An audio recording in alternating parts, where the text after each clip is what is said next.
Hey YouTube, Untamed here. So when we see vehicle auto manufacturers like Tesla offering a direct-to-consumer purchase model, it does beg the question, do we even need dealerships anymore? A lot of people, myself included, will often think of them as a needless middleman. A needless middleman always hiking up the prices, offering ADMs, additional dealer markups, over MSRP on desirable vehicles, and really trying to nickel and dime you throughout the entire purchase experience.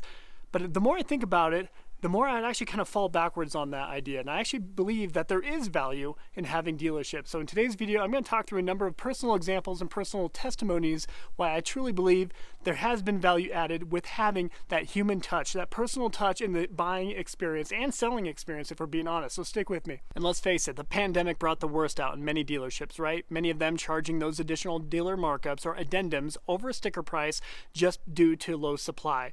They weren't getting a whole lot of inventory in, so the little inventory that they did receive, well, they really capitalized on it. And I say capitalized with air quotes here because they're really just being greedy, right? They're lining their pockets with that additional money that they were charging you for these vehicles that they did receive. So that is the driving reason why a lot of us turned our backs on dealerships. Already they had kind of a poor reputation of being that needless middleman, but seeing them deploy tactics like that really kind of was the final nail in the coffin for so many of us. You know, there are times where I truly believe that having that Tesla direct-to-consumer purchase model would be great. But the more I think about it, the more I really kind of connect it to just how robotic things have gotten, right? So how everything is just without that personal touch. I mean, you think about when you call Domino's to order a pizza, it is generally outsourced to a call center in like India, right? You call up just to get a large pepperoni pizza, and then you have someone living in a whole different country picking up the phone and just automating the entire process. So that in and of itself is the driving reason why I think that there is value in keeping that personal touch when we go buy these vehicles. You know, negotiating the price on the vehicle, that's step one. That's like the first stressful hurdle for so many people. And then you go into the finance manager's office or the finance rep's office, and then they try to push protection plans on you, right? Whether it's windshield protection, paint, chip, whatever protection on you, these extended warranties, and they really try to sell you on that, right? So that's the second stressful bit, right? And even then, you never feel like you're getting a good deal on what you're purchasing, because if you decline them, what are they quick to do? They're quick to discount the prices of those same exact extended warranties. Why can't they just offer the best price right out of the gate, right? They have an inflated price tag on them, and that leads people to feel even more taken advantage of. Heck, at one point, I actually thought it might be a really good idea to eliminate the sales portion from a dealership, but only allow them to assess and accept trade-ins and actually deliver vehicles that individuals purchase and order directly from the manufacturer. Meaning when the vehicle arrives to the dealership, they're just the ones to do the handoff of the keys and make sure that the consumer is happy with the product, and then they drive off, right? They're not involved in the whole financing bit, the purchase bit, and negotiating bit, but rather just assessing your trade-in, making sure that it is how you described it, and accept it for the vehicle you're buying. So one thing with the direct-to-consumer purchase model is you're unable to negotiate the price at all. So a little bit of a double-edged sword, so to speak, because although you can ensure that you're not going to get milked or taken advantage of with a markup, you're not going to be able to negotiate anything less than that price. What you see is what you get, kind of like the CarMax model, and well, that's not always the best thing either. I think it's important to note that we do not see too much direct-to-consumer purchase models authorized in many states because most states actually have dealer franchise laws that regulate the sales of vehicles. This is ultimately to protect the franchise dealerships that currently exist within their states and within their cities, and ultimately protecting the employees and ultimately the economic impact within their region. Although personally I've seen the worst of the worst throughout the pandemic here when it comes to just greedy dealership tactics.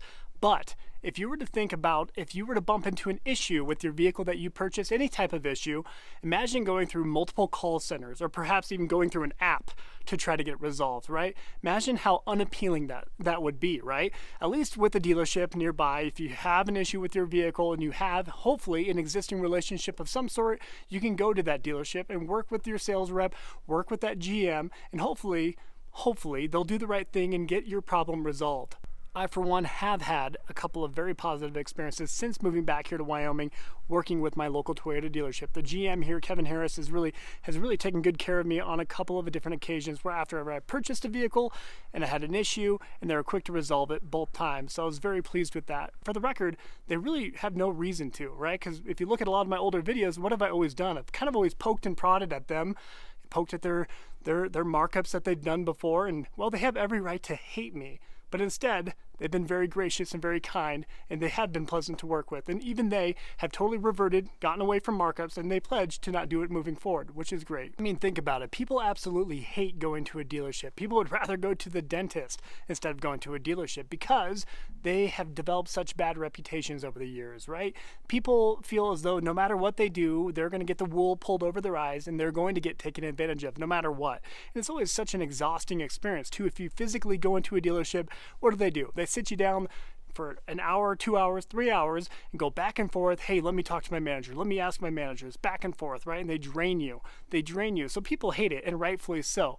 Not to mention when you pull up on a dealership lot, what more often than not do you see? You see several salesmen just start to circle your car like sharks. So that really that begs the question, should all dealerships not offer commission sales, right? Not offer commission on all their vehicle sales to their sales reps? Maybe they'd be a little less pushy. So do I believe it's possible for a dealership to change their tactics? Yes, right? I do believe that dealerships can be open and receptive to your feedback. Oftentimes it needs to be maybe very constructive criticism that we offer, but we need to offer that feedback for them to change their tactics. And well, I witnessed that firsthand here at my local dealership, so I am impressed with how they've responded. But for that reason, you do need to be critical of your feedback. You need to offer that feedback and almost be relentless with it, right? Provide that 1-star review and give your specific reasons why you truly believe that they failed to deliver on their promise to be a good dealership, right?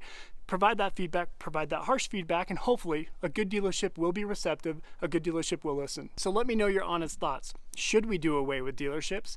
I personally, although I go back and forth on it a lot, I do believe that there is value in having that human touch. There is value in it, and I've witnessed it firsthand with my local dealership that there is goodness to it, right? And developing those relationships and meaningful relationships. So I personally am in the stance that there is value in keeping dealerships around, not just going to that automated direct-to-consumer model, because everything has gotten automated, everything has gotten robotic, and we just have gotten out of touch with that personal experience, right? So let me know what you think, though.